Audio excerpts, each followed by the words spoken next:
Welcome to the RCAP USA Roundup, a podcast where we have real conversations affecting both cattle producers and beef consumers.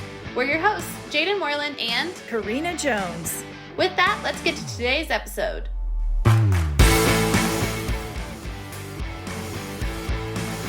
We are constantly seeing the effects of vertical integration and government overreach in our cattle industry. The landscape of rural America is changing, and our communities are feeling those effects. We sat down with RCAP USA Director, Kansas rancher, and former sale barn owner Kyle Hemmert to talk RFID tags, beef checkoff, MCOOL, and rural America. Well, let's get started. Thanks for being on with us today, Kyle. To start off, kind of give us a quick introduction. Tell us about yourself, your family, and your operation. Absolutely. So I grew up in Northwest Kansas, and I'm still in Northwest Kansas, which is a good thing.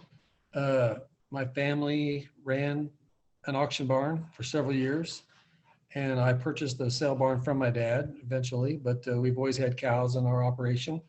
Bought my first cow, believe it or not, when I was in second grade. It was a nurse cow. Got to buy 3 baby calves put on it, and it evolved from there to about 20 nurse cows and 100 baby calves. So I graduated from K-State.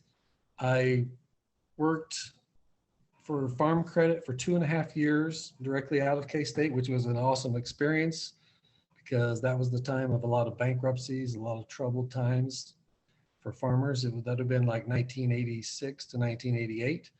And then I returned to my family operation when I left Farm Credit. And I've been here, I've been married for 34 years, my poor wife. We've got 5 kids. 3 girls, and then we have the 2 boys, and I've got 5 grandsons, a couple more on the way. So as you can tell, we're pretty busy. But we have so we still have cows. We're still very busy with the cows, and it's a family operation. Good deal. So you're the Region 6 director on the RCAP Board of Directors, and that region serves Kansas, Missouri, and Oklahoma. So kind of tell us what drew you to RCAP and just your kind of history with the organization. Sure. So I was looking for an organization that was represented more so by cow-calf and by the producer. And I definitely felt like RCAF was the only choice out there for absolutely being represented to the cow-calf man and the independent producer. So the other thing was probably where they got their money and their funds. I mean, this is a producer organization that is funded strictly by producers. We're not taking any checkoff money and so forth, but that's the biggest thing I like about it is that it's producer oriented. So you bring an interesting perspective to our RCAF board because you were a longtime auction owner. And as you said, you purchased the barn from your dad. So how did you find yourself in the auction business and kind of what made you want to buy the barn from your dad, I guess? Well, that was pretty simple, actually. The winter of 92, 93 about killed me. I was working for my dad and I had cows, and man, that was a very treacherous winter. And I was kind of left with the choice of saying, hey, Dad, I need to do something different. I need to buy the sale barn from you if you'll be willing to sell it to me. He was gracious enough to sell it to me. So between my wife and I, we owned the sale barn for 27 years. I still have cows and a cow-calf operation, and I background some cattle and so forth. But I definitely owe a big thanks to my dad for, selling me the operation, because he definitely didn't have to do it at that time. He probably wasn't totally prepared to sell the sale barn to me, but I was ready to run it. And so he gave me the opportunity. And I was very thankful for that. So during your time owning that sale barn, what changes were happening to your barn and then in the industry in general? Oh my gosh. So I've definitely seen the downhill from having so many buyers come to my sale barn to, I used to be able to sell feeder cattle to 10, 15, 20 different farmer feeders or feedlots. And I guarantee you right now, it's down to 2 to 3 people that'll sit around at the sale barn and buy cattle now for feedlot replacement cattle. We still have some guys that'll background some calves. There's not near as many of those. The other big thing that I'm seeing right now is there's not a lot of young people entering the business. There was maybe it's been 4 or 5 years ago. I think the government came out, did some beginner cattle loans to some young guys, and man, I saw some young guys crawling in the business, and I was. They were using government money to get started. That's okay. I was really excited to see some young people getting in the business, but man, I'm not seeing young guys get in the business right now. So the biggest thing is just watching the competitiveness, be tougher because there's just a lot less people to sell to. There's also On the flip side of that, it seems like the producers are getting bigger. So you've got, around here anyways, you've got guys that when they do sell out, there's other people that are buying the cows or, you know, renting the grass. And so they're getting bigger. So you're seeing some bigger operations.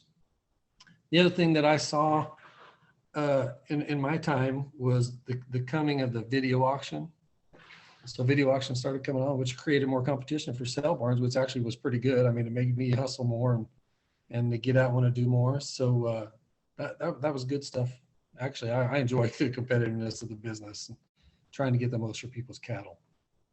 So Kyle, how does your experience in the auction industry shape your perspective on the big picture of what is happening in our cattle industry? Yeah, so it's very disappointing to me because as you're seeing some people quit, you're seeing other people expand in the feed yard business. And I mean, what's that tell you? I mean, you'd have a blind eye not to know that some of these guys are getting some sweetheart deals, because how can one operation continue to expand and buy these cattle? You know, some people are going to try to blame it on these guys aren't as efficient or these guys aren't as great, you know, as good of producers, but I guarantee you it's because it's on the other receiving end of the deal. They're getting sweetheart deals. So the other thing that I've seen is the packers and stockyards have not enforced the competitiveness of our business. They've kind of turned the eye, look the other way, do whatever they're just not enforcing some of the rules and regs that need to be done to keep competitiveness in our business. So now it's no secret that RCAF stays really vigilant against the mandatory implementation of an RFID system in our cattle industry. And now we're seeing the USDA kind of renew their interest in implementing a mandatory RFID system. If we don't fight back and that goes through, how will that change the day-to-day operations at an auction yard? I would definitely foresee that to be a mess. Between the paperwork, the trying to read tags, making sure cows have tags in their ears, so you're going to have cost associated with that, and confidentiality. I mean, who's going to be in charge of the confidentiality of these numbers and all these tags and all these cattle? You know, you don't ever want to show your hand, whether you're playing cards or whether you're in the cattle business. You don't want to show your hand to the competition. So the confidentiality would be a big thing for me, is to keep that in the producer's pocket. But the biggest thing is probably going to be it's just going to be a mess. It'll be a paper, you know, I don't see what's wrong with what we're doing right now. The silver clips in there and brucellosis tags for cows, you know, calves and yearlings can't move out of state without health certificates. I don't get it. At the same time that they're trying to ram this down our throats, we're importing beef that we have no idea where some of that stuff's coming from. So sorry about that. So let's talk about it from a producer standpoint. In the cattle industry, the implementation of a mandatory RFID system, what will that do for the American cattle producer, whether he owned 10 head of cows in his backyard or is, you know, running 2,000 head of mama cows in Wyoming in big country? Yeah, so I think a small producer might throw his hands up and quit. I mean, no more profitability than's in the business right now. If he's going to be stuck with the liability on his 10 head, and then the extra paperwork, extra cost. I mean, you've got some guys that are already beat down, you know, they've kind of had enough of that. But the larger producers, it's definitely going to be a cost thing. And again, the confidentiality thing. So do you think that either the sale barns, you know, where the transactions are taking place, or the cattle producers have any extra labor out there to handle doing one more thing that the government mandates? Man, that was the other thing back to the sale barn business. This help got so tough to find. My wife and I found ourselves doing nearly all the work ourselves. Pretty tough on a marriage, you know. But yeah, you go to that's the other thing about some of these bigger producers. It's definitely happened in the farming industry around here. Some of these guys have taken on so much farm ground that when it's time to harvest and so forth, and they can't find people to get in, you know, get the trucks underneath them and so forth, they kind of have their belly full of this. And I would think that maybe the same thing could happen in the cattle business. The one thing I will say about the cattle business is that ranchers do go help each other out. So ranchers, that's the biggest and best thing that a rancher will do is he'll go help his neighbor. But if his neighbor's out of business, who's he going to turn to then? So. Excellent thoughts. Yes. So something else that you had to deal with in the auction barn industry was being the bad guy. You were the guy that had to take money from your neighbors, from your customers, from their paycheck to pay into that beef checkoff. What was the vibe and the opinion of the beef checkoff when you were having to do that in your auction barn? That's pretty simple. I think anybody that, well, taxation without representation was probably the biggest thing. A lot of people are like, I don't know any of these people that are on the board, on the Cattlemen's Beef Board. I don't know any of these people that are representing me on the checkoff. So, you know, taxation, I've always thought it was taxation without representation, especially when you're talking about MCOOL. I mean, we're importing beef and yet they get the benefits of me donating my buck ahead. So taxation without representation was one thing, but the other thing is that producers, you know, they all remember, I bet you guys don't remember this, but I do. I was actually, I think in about 8th grade when the first vote for the checkoff came about. I was pretty excited. Thought it was a great thing. I definitely voted yes. I still remember going down to the office with my dad, to the ASCS office, and voting yes. And the problem now is that we don't get a chance to vote every maybe 4 or 5 years to whether or not we want to keep the checkoff or you know, so there again, we're not getting to vote our opinions. And the other thing is that you're seeing no ads. I mean, I guess I feel like I don't see ads anymore. I have Super Bowl ads on TV for beef, it's what's for dinner. Where are the ads? Where's my dollar going? I'd like to see it. You don't have to tell me how good you're doing. Let me see you on the TV. Let me hear you on the radio. So I for one, don't feel like I see ads or hear ads from my beef checkoff money.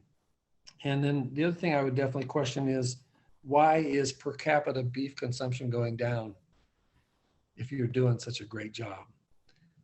You know, at the sale barn, people vote, whether you're not like it or not, they vote with their dollar. If they don't like the job that I was doing at the sale barn, they took their cattle elsewhere. So not being able to vote or keep people, you know, hold them to the fire, they can get kind of lax and kind of lazy and maybe and so forth. So it makes everybody hustle up a little bit more. You know, you bring up a good point talking about that decline in per capita beef consumption. Something else that has declined greatly since the beef checkoff has come into play is the return of that retail dollar back to rural America, back to the cattle producers who are investing in it. So is it so much has changed in the landscape of the cattle industry since 1985. Is it really the cattle producers' financial responsibility to advertise and market a product we don't get a financial return on anymore?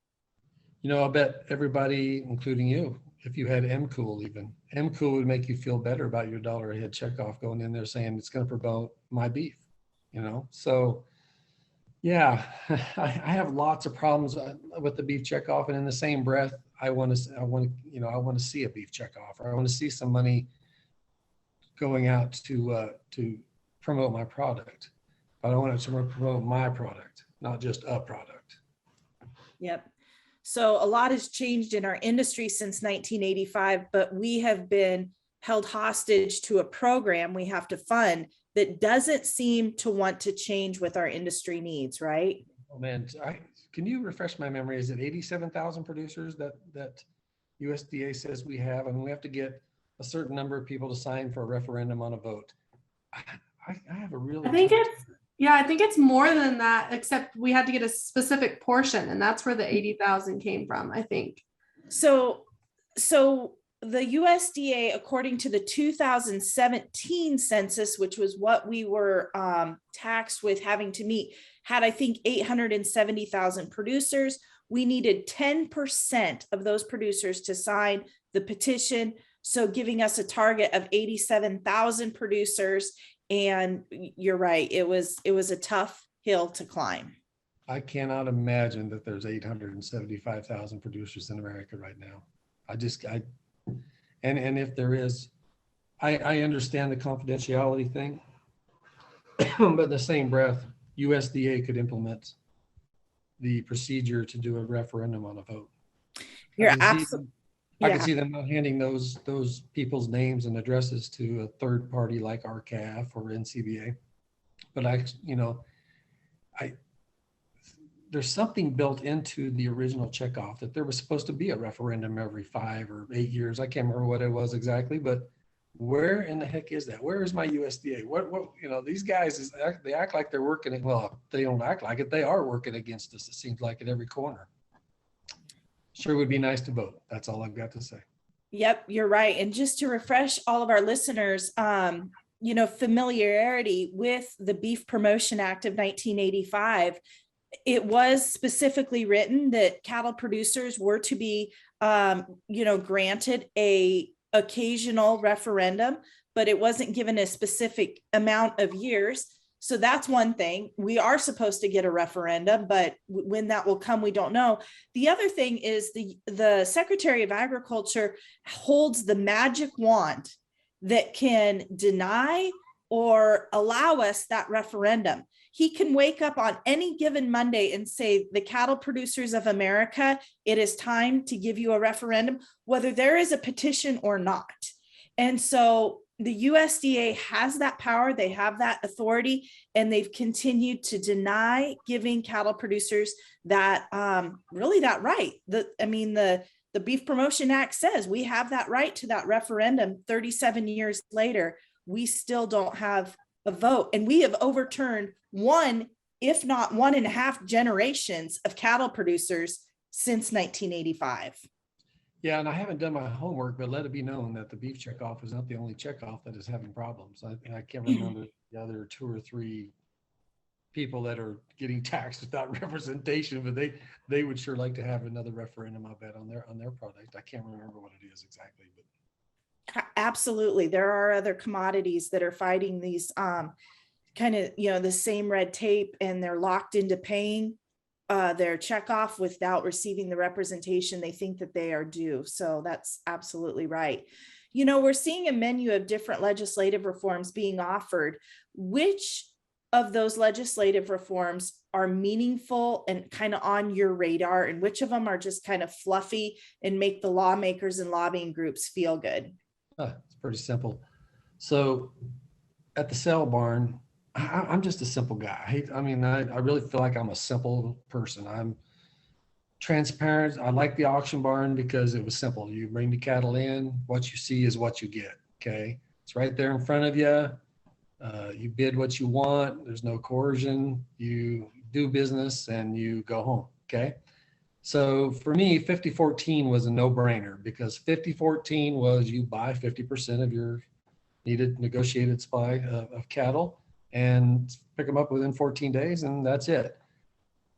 Looks like we're going to get something that I don't think is going to, the time frame for one thing, if the Cattle Price Discovery Act, if it gets passed, the time frame of 2 years is just 2 more years down the road, kicking the can down the road. And then on top of that, you start talking about splitting up regions and different minimums of what the negotiated trade will be for each region. Wow. I mean, here I am saying that I would sure like for the government to do their job when talking about packers and stockers and so forth. And in the same breath, I'm telling you that sure would be nice to have 50-14. The thing that I liked about 50-14 again is that it was simple, direct. I think it would have been pretty easy to enforce. Everybody is playing by the same rules. When you start talking about different regions with different percentages and you're going to turn it over to the government, it's going to just be another mess. The biggest thing also for me is, so 50-14 along hand in hand with MCOOL. MCOOL, again, direct. The consumer knows that there's a difference between American beef and other beef coming in from these other 23 countries, and they're getting a choice, and I'm able to give them that choice because my cattle are all assumed of country of origin labeling of United States, and all the others will be labeled that way, your way. So 5014 and MCOOL would have been a very powerful combination. I agree. Let's talk about MCOOL a little bit, because one of the arguments that we sometimes have surface is, well, how can you implement MCOOL without having a mandatory RFID system? So Kyle, let's refresh listeners about cattle that are imported. We're only importing from 2 countries of live cattle, and then beef that is imported, and how we already know the origin of American cattle and beef. Yeah, that was the when we did have country of origin labeling. I remember stamping the things on every one of our purchase sheets at the sale barn of U.S. origin unless otherwise noted. So that was pretty simple. The ability to label our product, to be honest, I mean, straightforward. I have no problem with RFID if you'll give me MCOOL. Some people, the way that they're trying to jam the RFIDs down our throats right now, it's more of a liberty issue, and it's more of they're not going through the proper channels of government to get this deal passed. But if they were together, I wouldn't have any problem. Ear tagging my cattle as long as I had MCOOL to go along with it.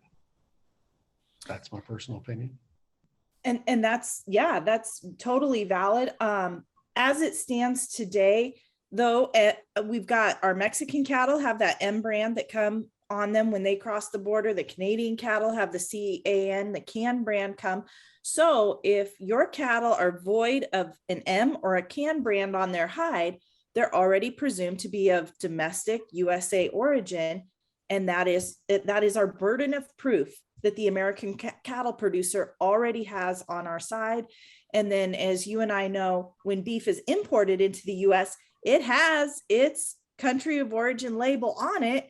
We are taking that label off when it's inspected. So it's got a label on it when it comes onto our soil, and we're removing that label because we don't have a law to protect our marketplace. Correct. Well, if we don't, what is the future of this industry if these reforms are not made and made rather quickly? Well, I think you're seeing it. I was just watching an auction just 10 minutes before I got on with you guys. And they just sold some steers that weighed 770 pounds for $183. I can promise you that if you were to go to buy all your inputs and forward contract those cattle, you'd be buying into a $400 head loss. This is their way with the sweetheart deals. This is their way of squeezing out any more independent producers that are left in the fat cattle business. So the integration, some people already say it's already here. It's too late. It's done. And these tight numbers with as many producers that have gone out of business, and with the drought too, the acceleration of the drought, this is going to be some really wild, interesting times right now in the cattle business. And to watch those cattle bring that kind of money today, I was pretty flabbergasted, I'll be honest with you. And knowing who's bidding on those cattle and who's buying those cattle and who's not bidding on those cattle and who cannot buy those cattle, there's quite a separation. I'm in Nebraska, you're in Kansas. What is the near future for the independent cattle feeder, the farmer feeder in this game right now? Well, if you don't have a sweetheart deal, if you don't have a deal that I don't want to say bails you out, but definitely protects you. If you don't have a system that is going to keep you in the business, I guess maybe some of these guys maybe are going to take one last swing at it. I don't know. I don't see it because I don't see who it would be. I know some guys that would like to feed cattle. Sure, they'd love to feed some cattle and fatten some cattle. But COVID kind of taught them a little bit about who the packers are going to take care of when times do get tough. They're going to take care of their suppliers. So then as we really are in a time where we are seeing the continued squeeze, the vertical integration of that feeding sector, where will that lead the cow-calf industry? Well, I think just because of sheer numbers right now, because so many people have exited the business. And I'm seeing it in the southeast where people do some hobby cattle stuff. They get to looking around and they have to start paying $150 or $200 a ton for hay, and they're a part of the country. That hobby quickly becomes an expense and no fun. So I have a brother who lives in Louisiana, and he says he's seen a lot of cows come to town. People are not, let's face it, we all have hobbies, but when they get too expensive, we cut the hobby off. So between the continued very, very short supplies, I think you're just going to see a wild cattle market. You're super active on Twitter. You are in Kansas, where Kansas has been in the news a lot lately with all those cattle dying. What are you hearing from cattle producers, like in the comments or just in town? What's the tone of the industry in Kansas, and what are you hearing?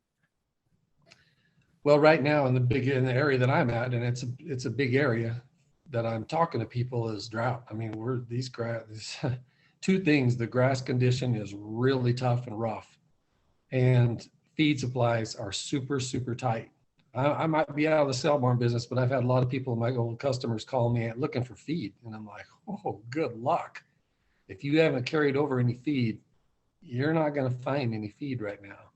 So you better get to hoping that all these guys that are, planting this feed right now, hope it produces, because if it don't, for one thing, these 100-degree days that we're having, I'd say there's another 2 to 3 weeks left, because people are harvesting their wheat right now, and they're farmers first. They're going to get their wheat out. Then they're going to go to their pastures here after the wheat harvest. They're going to look around and they're going to see their cows are going backwards. So these cows are going to start coming to town el pronto. And if it starts raining, I guess maybe people will try to hold on, and maybe the grass is pretty short around here. It's pretty brown. But the biggest thing is the feed situation is super, super tight supply. So you're going to see cattle moving. Well, I know down here in the Texas Panhandle, there's a lot of people who aren't even harvesting wheat this year. Like we don't have a wheat harvest because it didn't rain. And so I think that'll be hard on some of these smaller producers for sure. I just listened to the radio last week on a topsoil, subsoil moisture relativity, and how many states are like Texas was at 93% bad to very bad.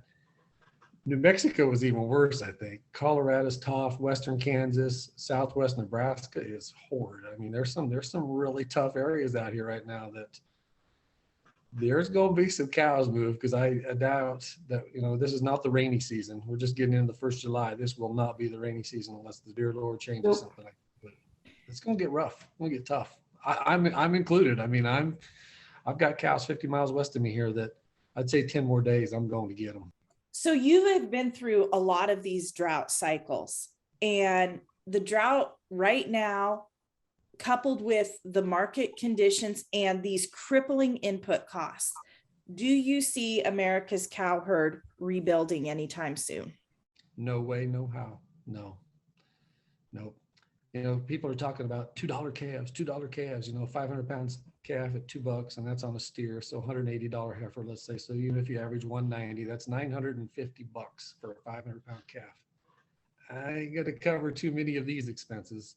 So that won't even cover your diesel for a week. I mean, it's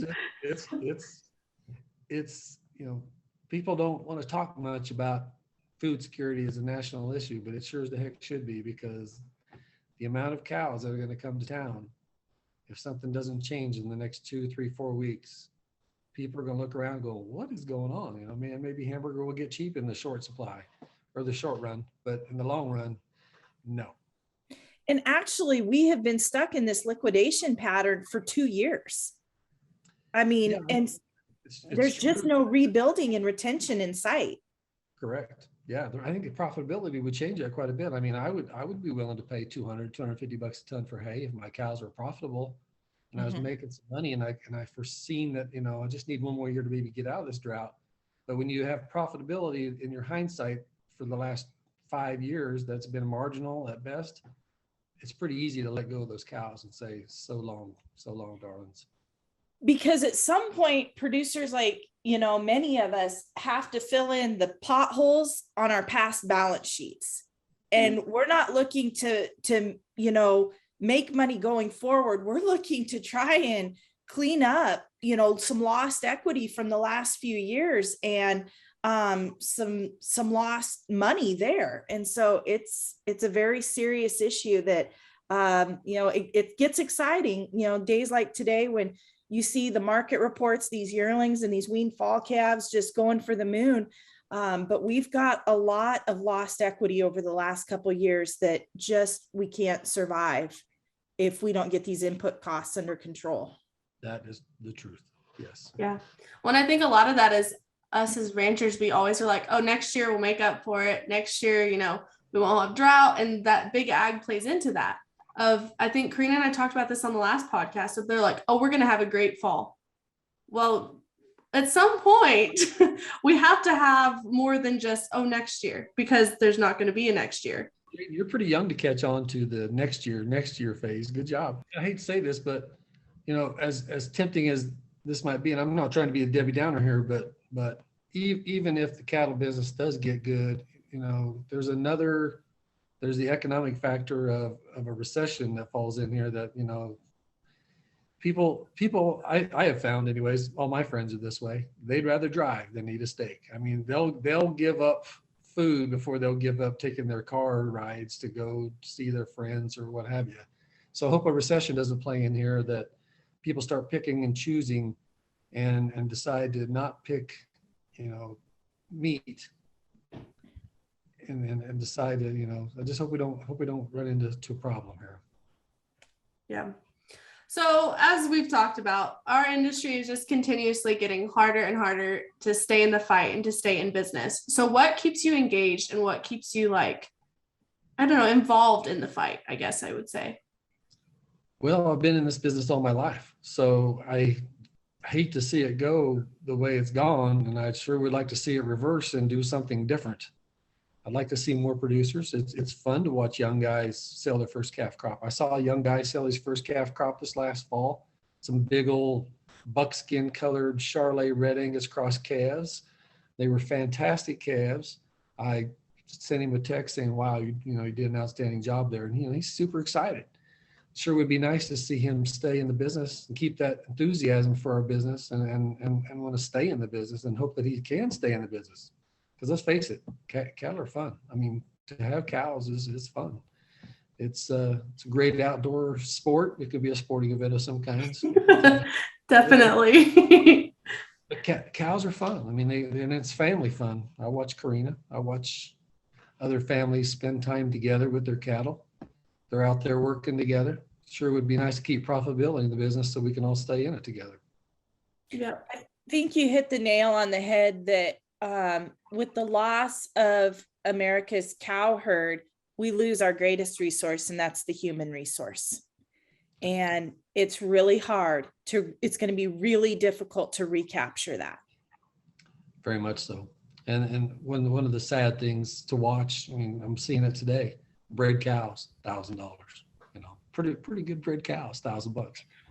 And you're selling yearlings for 180 something, weighing in the 7s and 8s, and you're selling $2 a pound calves. Where is our enthusiasm? I mean, I realize all the costs, but you can do a lot of things with cattle to try to string them out, to try to make them make money. But where's the enthusiasm? Where's all the young guys at, with a little bit of money or a little bit of, you're not seeing that enthusiasm carry over into the business. Yep.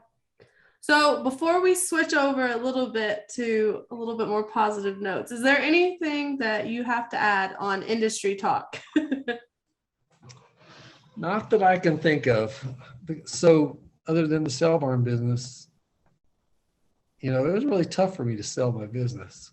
I'll be honest with you. I have three daughters that are married to some fantastic guys. They have some great jobs. I mean, who the heck gets jobs where your wife gets pregnant, has a baby, and you get to spend the next 2 or 3 weeks with your wife and get paid to do it? Maternity leave for these husbands is amazing. So it's hard for me to want to compete with what they're making, what they're doing, their time off, their family time and so forth. And here I am talking about family time. And man, I'm telling you what, health insurance, so forth, I could go on and on, but they've married well. Okay. So they've done well. my two young boys, they want to change the world in a different way. And it's not the cattle business. So and I respect them for that. So it was really tough for me to sell the sell barn. And that competitiveness, I miss. I'm almost like Donald Trump. I miss the art of the deal. You know what I'm saying?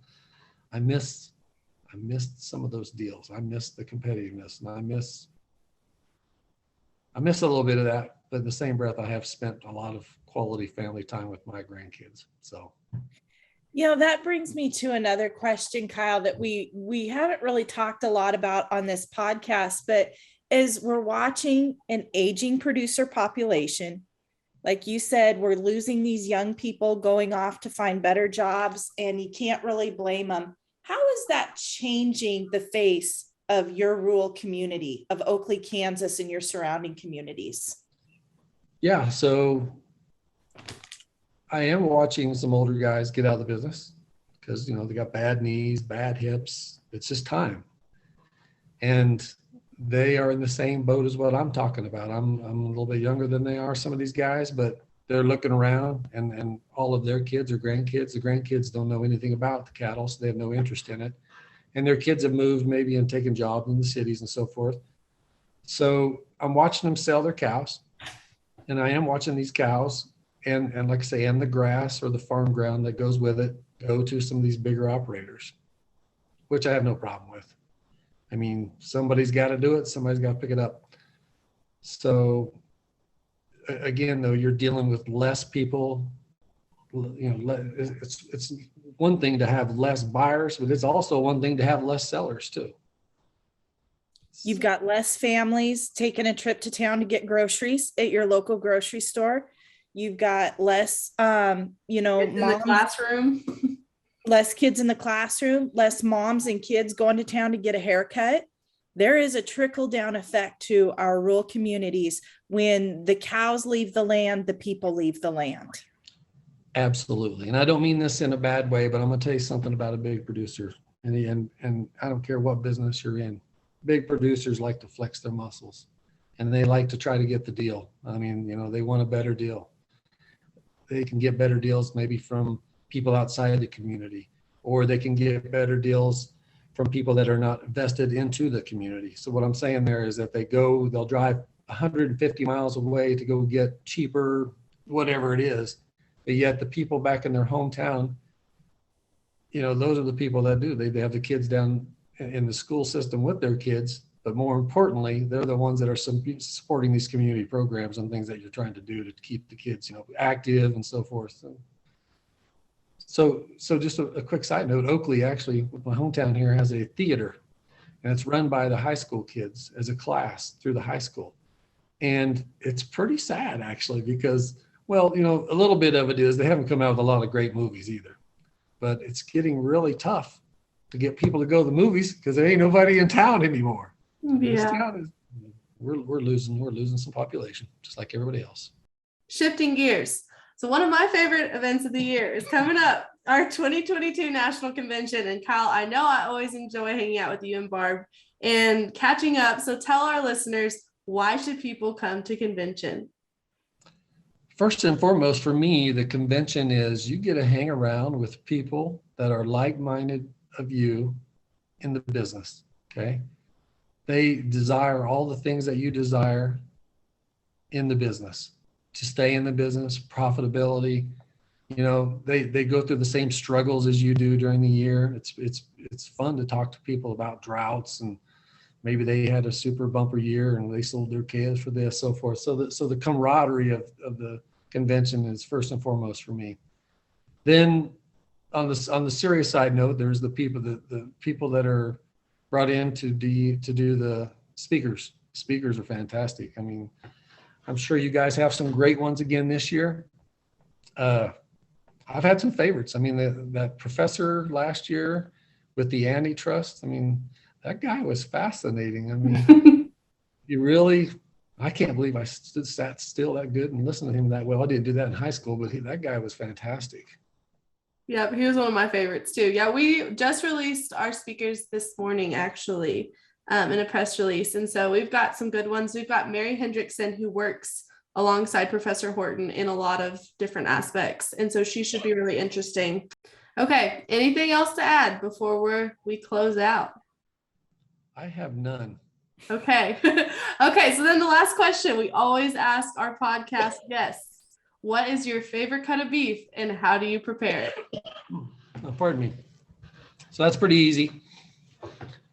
At Christmas and Easter, I am the prime rib king. So I don't want to brag about my cooking too much because you guys are going to try and make me do it for you sometimes, but I can make a pretty fantastic prime rib. And it all starts with, a good prime rib. But the other thing I can do is I have found me somebody who's butchering, who's processing some fantastic fat cattle. And I mean, the steaks that I've had, everybody in my family knows that if you want a good steak, you go to Kyle's house. So the ribeye and the strip and me doing the cooking can't be beat. I feel like without saying this is a challenge to our president, Brett Kenzie, who also claimed to be the prime rib king, I'm pretty sure. And so I feel a little challenge. A little tension. And Jaden and I can be the we'll be the judges. Hey, at convention, we'll have a cook-off. I'll bring the pie. You guys bring the prime rib. I'll bring some sides. It'll be great. Do you guys like a little horseradish sauce with your prime rib? Yes, I do. I love a lot of horseradish.